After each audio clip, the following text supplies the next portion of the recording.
Hey folks, I'm Chris and I'm your Commander Mechanic. As a quick reminder before we get started, if you want to pre-order any Modern Horizons 2 cards or sealed product, head on over to our affiliates at Harry Tarantula and TCG Player. Links to both are in the description below. Previews for Modern Horizon 2 are well underway, and just today we've had an awesome new card revealed.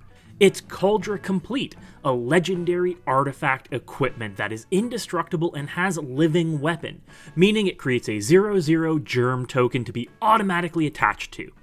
This germ, or any creature equipped by Cauldron Complete, gets +5/+5, first strike, trample, indestructible, haste, and exiles any creature it deals combat damage to. If all of this looks familiar, it's because these are all of the abilities granted by the Cauldron equipment set, Sword, Shield, and Helm of Cauldron.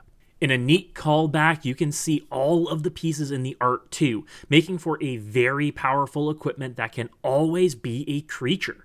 And that has begged the question, if you had an opponent sit down across from you and tell you that this was their commander, would you be okay with that? While not technically a legal commander, it is legendary and does come in as a creature. This is all part of what's called a Rule Zero talk, or the pre-game talk, about your decks, about your commanders, and about your game experience. This could include talk about what your deck does to see if everybody is okay with you playing a stacks, or lock, or infinite turns deck, for instance. This could include talk about using a banned card in your deck because it's on theme or because you aren't using it in a way that's degenerate or broken. This could also include discussion about proxies or altars you have in your deck to see if everyone at the table is okay with them. Maybe because your cards are too expensive to actually play with, or because you have a card that you only have one copy of, but's currently in multiple decks. And this could include fun rule tweaks like unofficial partners, as I discussed in a recent video linked up top, or allowing technically illegal commander choices, like having Cauldron Complete here heading up a colorless deck. So I wanted to take a look at 5 other choices for legendary non-creature cards that would be really cool to see in the command zone. If you are running any of these as commander, or have seen any of them running as commander, be sure to let me know in the comments below. I'm always interested to see lists like this. At number 5 on our list is Genju of the Realms. This Wooburg legendary enchant land turns the land it enchants into a massive 8/2 spirit with trample, but requires that you pay 2 mana to activate it each turn. When the enchanted land is put into a graveyard, you can return Genju to your hand. So while not technically a legal choice as commander, this does fit the spirit, pun intended, of being a commander. It grants access to your colors and becomes a creature, much like Cauldron Complete. Genju would be really fun to run at the head of a 5-color land-centric deck, where you can run indestructible lands like Cascading Cataracts or Darksteel Citadel, or the new indestructible artifact lands from Modern Horizons 2, giving you a big 8/2 creature you can swing with or block with until your heart's content. Just be careful for enchantment removal. At number 4 on our list is the legendary enchantment cycle from Rivals of Ixalan. This cycle of enemy-colored enchantments all start out as enchantments and flip into lands that mimic different high-powered lands from Magic's history, making a lot of mana, reanimating creatures, doubling power. These are a lot of strong, fun effects that lead decks and deck building in a strong direction. Naturally, this also makes them a little harder to deal with. As with Genju of the Realms, removing an enchantment isn't always easy for every color, and destroying lands, even just one at a time, can feel pretty oppressive. Still, being able to have Storm the Vaults lead a treasure deck, or Hadana's Climb at the head of a counter-centric deck, can lead to a lot of fun options. At number 3 on our list is a highly requested one in Elbrus, the Binding Blade. This is another equipment like Cauldron Complete, but unlike Cauldron Complete, this one turns into a creature as opposed to entering the battlefield equipped to its own token.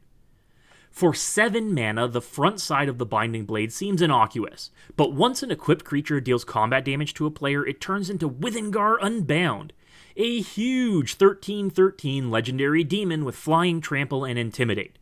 And when a player loses the game, which can happen multiple times in Commander, you put an extra 13 +1/+1 counters on Withengar. This option as your commander opens up deck building opportunities for mono-black equipment-focused decks, something we don't currently see a lot of, and is much easier to deal with than some of the previous entries on our list. Bouncing, exiling, or destroying Withengar resets the costs and conditions of transforming him, making Elbrus and Withengar a perfectly fair commander choice, in my opinion. At number 2 on our list is Westvale Abbey. This land isn't even legendary, but does transform into a legendary creature, just like Elbrus and Withengar. Having a land in the command zone would seem a little odd, especially one that creates colorless mana, but the payoff is pretty big. With 2 additional activated abilities, Westvale Abbey allows us to pay 5 mana, tap it, and pay 1 life to make a 1/1 white and black cleric token. We can also pay 5 mana, tap it, and sacrifice 5 creatures to transform Westvale Abbey into Ormondal, Profane Prince. Another legendary black demon, this 9/7 has flying, lifelink, indestructible, and haste, a huge payoff for a hefty cost. While Ormondal isn't as easy to remove as Withengar may be thanks to the indestructible, bouncing or exiling the prince here makes you have to jump through all of those hoops over again to resummon him. Still, leading an aristocrats deck, a demon-themed deck, or a deck themed on cults and summonings and profane rituals would make a really great place to see the Westvale Abbey leading a deck. And at number 1 on our list are the legendary spells from Dominaria. We've recently seen some options that let us run spells in the command zone, like with Extus and Awaken the Blood avatar, which I did a whole video about, linked up top. But some of these options would be fun to see in the command zone. In particular, I'd allow Yawgmoth's Vile Offering, Jaya's Immolating Inferno, Karn's Druidic Vow, and Primeval's Glorious Rebirth in the command zone.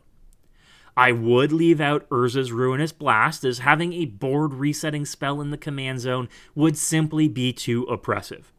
Same can be said for Karn's Temporal Sundering. Being able to string together a near infinite turn cycle would simply be too overwhelming for an entire table to come back from. This spell exiles itself for a good reason. The others, however, could all find a home at the head of a deck. We're seeing MDFCs play with this concept in Strixhaven, and I'd like to see it explored further in upcoming sets. These powerful effects all lead into ways to open up powerful builds that aren't too powerful, and lead to interesting decks. Whether this be a legendary-focused Orzhov deck, or a Planeswalker-focused mono-black deck, or any number of other options, it's an interesting experiment to try. So there are just a few options for cards that you could entertain building decks around that aren't technically legal as Commander. But most playgroups are open to you making fun decks that do fun things. Just be sure to have that pre-game talk with everyone first to ensure that you're all on the same page about expectations. Additionally, respect someone's right to decline your rule bending as well. We are all here to have fun. Let me know what you think in the comments below. If there are any legendary creatures or legendary making spells or permanents you'd think about putting in the command zone, tell me in the comments. And until next time, folks, good luck and have fun.